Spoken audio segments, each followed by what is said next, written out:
ప్రతి 6 months కు ఒక వర్టికల్ గా ఒక షెడ్యూల్ చేసుకొని ఇప్పుడు జూన్లో వచ్చినాం, డిసెంబర్ వరకు ఏమేమి పూర్తి చేయగలం, నెక్స్ట్ జూన్ వరకు మళ్ళీ ఏం చేయగలం, నెక్స్ట్ జూన్ నుంచి నెక్స్ట్ డిసెంబర్ వరకు ఏం చేయగలం, విడతల వారీగా ఒక ప్రణాళికబద్ధంగా పనులు ఏ విధంగా ప్రతి నెల ఏ విధంగా చేయాలి అధికారులకు టార్గెట్ ఇచ్చి, భూసేకరణకు కలెక్టర్లకు టార్గెట్ ఇచ్చి, దానికి అవసరమైన నిధులను ఏ విధంగా సేకరించాలి. ఈరోజు విపరీతమైన అప్పులు తేవడం వల్ల ఈరోజు నిజంగా అవసరం ఉన్నప్పుడు అప్పు తెచ్చుకోలేని పరిస్థితి అయిపోయింది ప్రాజెక్టులు. రాష్ట్రంలో ఇతర ఆర్థిక పరిస్థితి చిన్నాభిన్నం అయిపోయింది. అయినా శక్తి కూడగట్టుకొని ఈరోజు ప్రాజెక్టులు పూర్తి చేస్తుంటే నోరు తెరిస్తే తప్పుడు ప్రచారం, అబద్ధాలే. 90% పాలమూరు జిల్లా ప్రాజెక్టులు పూర్తినాయని నిన్నమన్న వాళ్ళు ప్రెస్ మీట్ చెప్పారా? మీరందరూ రిపోర్ట్ చేసిరు కదా. 90% పనులు పూర్తయితే వాళ్ళ అంచనాల ప్రకారమే, వాళ్ళు ఇచ్చిన జీవో ప్రకారమే 55,000 కోట్ల రూపాయల పాలమూరు రంగారెడ్డి ఎత్తిపోతలు కావాలన్నా వాళ్ళు అదే చెప్తారు కదా. వాళ్ళ హయాంలో ఖర్చు పెట్టిందే 27,000 కోట్లు. వాళ్ళు ఆ రోజు చేసిన అంచనా 55,000 కోట్లు. ఈ రోజు అది ఎంత అవుతుందో మళ్ళా కొత్త రేట్లు పెరిగినాయి, ఇంకా అంచనా చేయలే. 50% కూడా నిధులు ఖర్చు పెట్టకుండా 90% పనులు ఎట్లా పూర్తయితాయి? అంటే అంచనాలన్నా అబద్ధం ఉండాలి, పని చేయకుండానన్నా అబద్ధాలు చెప్పాలి. రెండింటికి పొంతన ఉండాలి కదా. 55,000 కోట్ల రూపాయలతోని పాలమూరు రంగారెడ్డి ఎత్తిపోతలు పూర్తి అవుతుంది అన్నప్పుడు 27,000 కోట్ల రూపాయలు అంటే సరిగ్గా 50%, లెస్ దాన్ 50%, 48-47%, 47-48% నిధులు ఖర్చు పెడితే 90% పనులు ఎట్లా పూర్తవుతాయి? మీడియా మిత్రులుగా నేను మిమ్మల్ని అడుగుతున్నా. నాకు ఆ సైన్స్, ఆ మ్యాథ్స్ నాకు అర్థమైతలేదు. 80,000 పుస్తకాలు నేను చదవలేదు, నాకు ఆ లాజిక్కే దొరకడం లేదు. ఈ 27,000 పంపులకు లిఫ్టులకే మాక్సిమం పోయినాయి.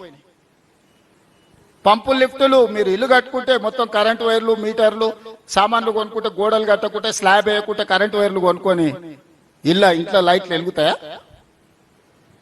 ఎందుకు ఎలక్ట్రోమెకానికల్ ఎక్విప్మెంట్ కొన్నాడు అంటే 20%, 30%, 40% కమిషన్లు కొట్టడానికి అడగోలుగా రేట్లు పెంచి ఆ పైసలు ఇచ్చాడు.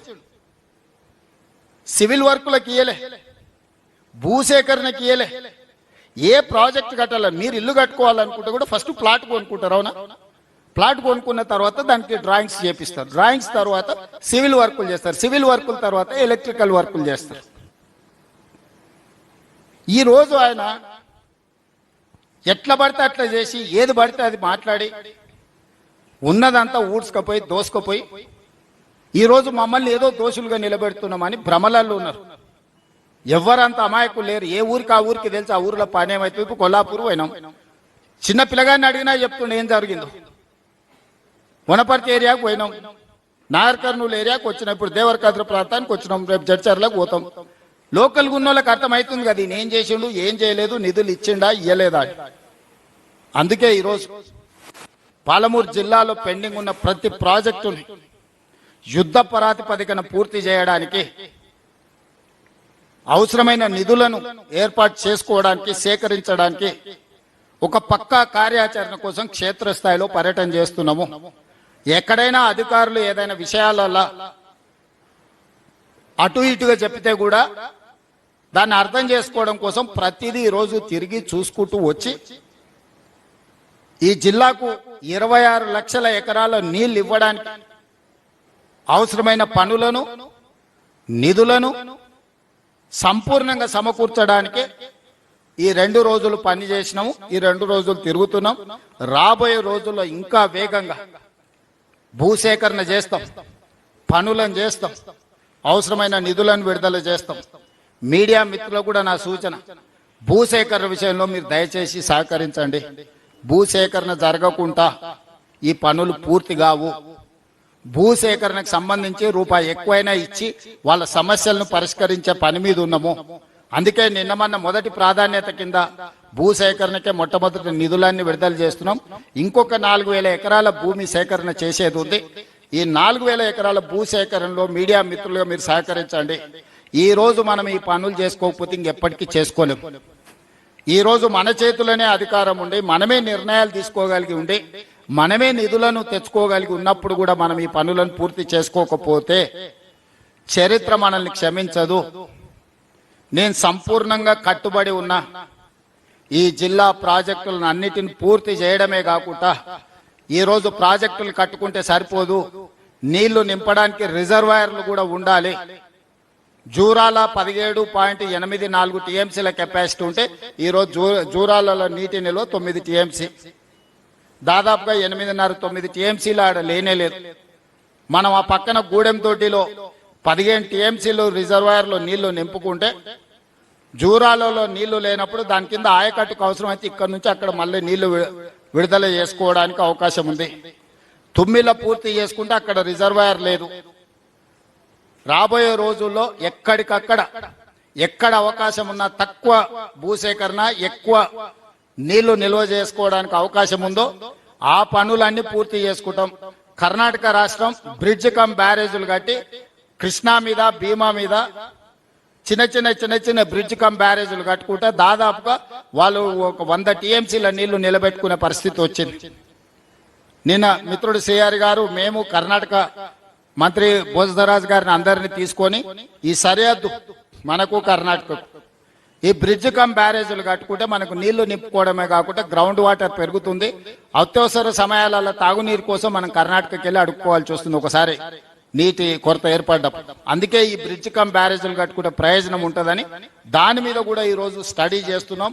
తొందరలోనే సాంకేతిక నిపుణులతో చర్చించి కర్ణాటకలో అక్కడ కాంగ్రెస్ ప్రభుత్వం ఉంది, అక్కడ ముఖ్యమంత్రి గారితో ఉన్న సన్నిహిత సంబంధాలను కూడా వాడుకొని ఖర్చులలో కూడా కొంత వాళ్ళు మనం ఖర్చులు కొంచెం కలిసి పంచుకునేటట్టు, ఖర్చులు సగం సగం పెట్టుకుంటే నీళ్లు కనీసం 60%-70% మనం వాడుకునేటట్టు మనకున్న ఇబ్బందులు వివరించి చేయాలని ఒక కార్యాచరణ కూడా తీసుకున్నాం.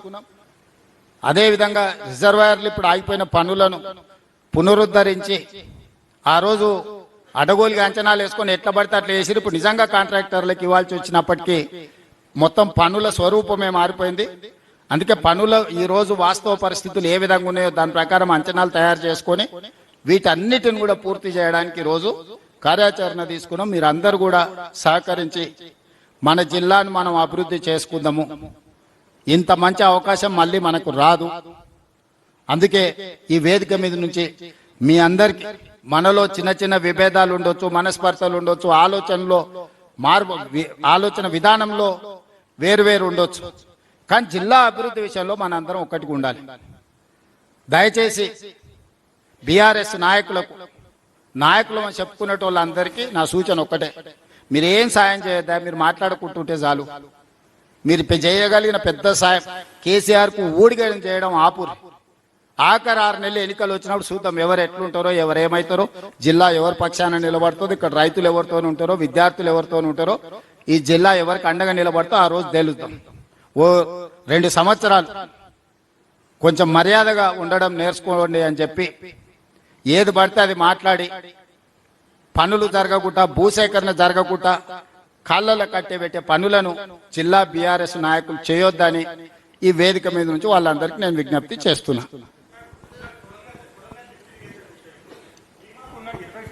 నికర జలాల్లో 7 టీఎంసీలు మీరు అక్కడ కోత పెట్టేసి ఇక్కడ కొడంగల్కి ఇస్తున్నారు. దానివల్ల భీమా రైతులు అక్కడ నష్టపోతున్నారు, ఇక్కడ కొడంగల్ రైతులు వీళ్ళు నష్టపోతున్నారు. ఎందుకంటే వాళ్ళకు 1,00,000 ఎకరాలకు 7 టీఎంసీలు సరిపోవు. ప్లస్ ఇప్పుడు Jurala it self is overloaded. 8 TMC మీరు 9 అంటున్నారు, అది 8 టీఎంసీ స్టోరేజ్. దానికి ఉన్న నెటంపాడ్ ఎకరేజ్ 2 lakhs acres, ఇప్పుడు భీమా 2 lakhs. Jurala it self has 1 lakh acres ayacut. ఇంకా ఇప్పుడు ఏది మన ఇది డ్రింకింగ్ స్కీమ్స్ ఉన్నాయి, ప్లస్ కొడంగల్. ఇలాంటి కాకుండా సిడబ్ల్యూసీ నుంచి హైడ్రాలజికల్ క్లియరెన్స్ లేదు, ఫారెస్ట్ అండ్ ఎన్వైరన్మెంట్ క్లియరెన్స్ కూడా లేదు సార్. ఎట్లా నీ ప్రశ్న టిఆర్ఎస్ వాళ్ళదా? నీ ప్రశ్న అయితే మీకు అవగాహన కొంచెం తక్కువ ఉంది, నా దగ్గరకు వస్తే మొత్తం డీటెయిల్ చెప్తా.